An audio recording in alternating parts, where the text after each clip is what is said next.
인류의 스승, 석가모니 공자, 소크라테스 예수의 삶과 가르침의 교집합을 찾아서 42번째 시간, 예수, 내 살과 피를 먹으라.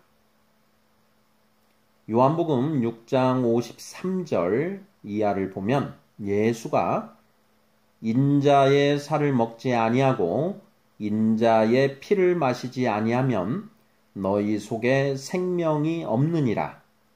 내 살을 먹고 내 피를 마시는 자는 영생을 가졌고 마지막 날에 내가 그를 다시 살리리니 내 살은 참된 양식이요 내 피는 참된 음료로다 라고 말하는 장면이 나옵니다. 예수의 이 말은 그를 따르던 많은 유대인들의 반발을 불러 일으켰습니다. 요한복음 6장 66절은 그때부터 그의 제자 중에서 많은 사람이 떠나가고 다시 그와 함께 다니지 아니하더라고 기록하고 있습니다.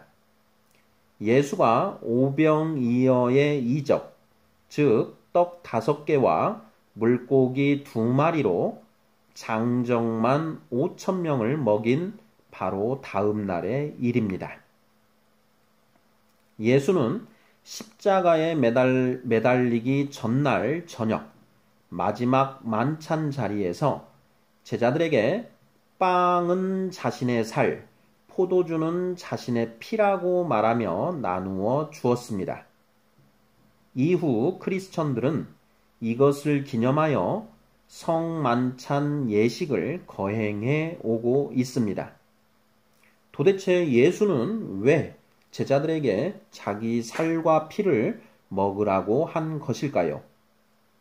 예수의 살과 피가 의미하는 것이 도대체 무엇일까요?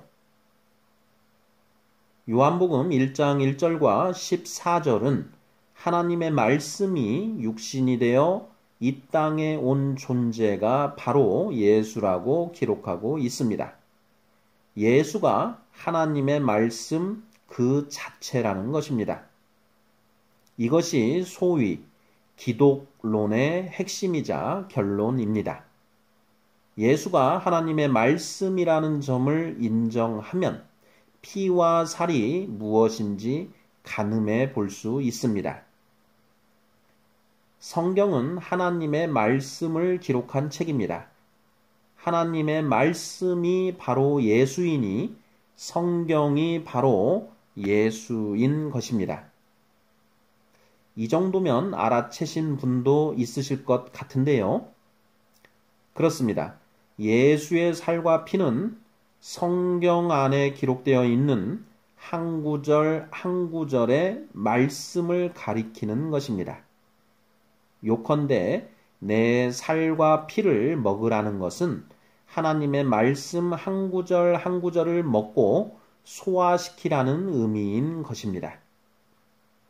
예수는 사람이 물과 성령으로 거듭나지 아니하면 하나님의 나라에 들어갈 수 없다고 말합니다.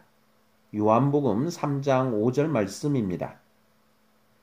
여기에서 거듭나는 것은 사람의 영을 가리킵니다.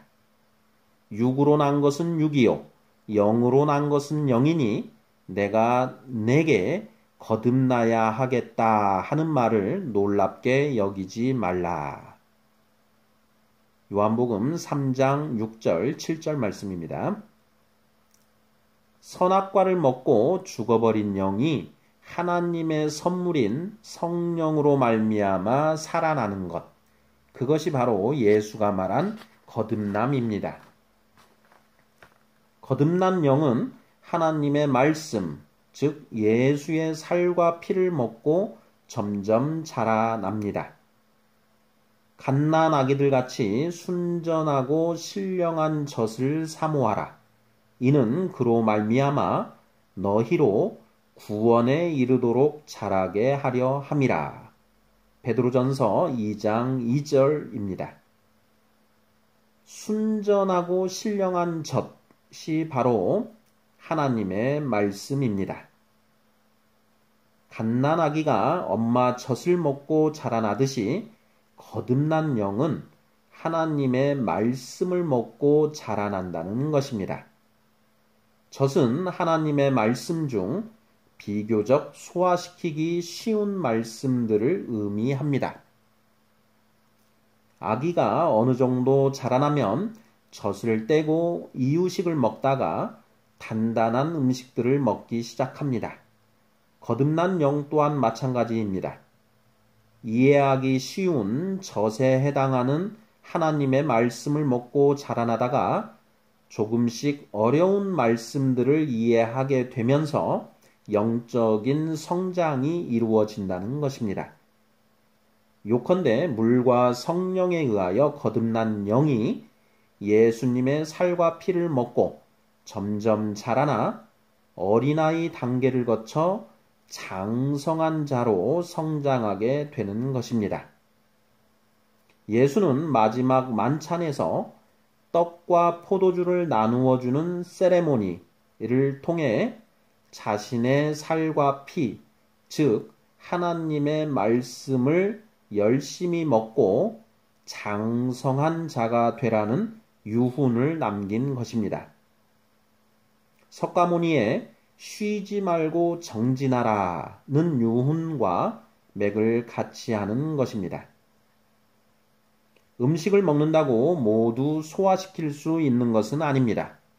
하나님의 말씀 또한 마찬가지입니다.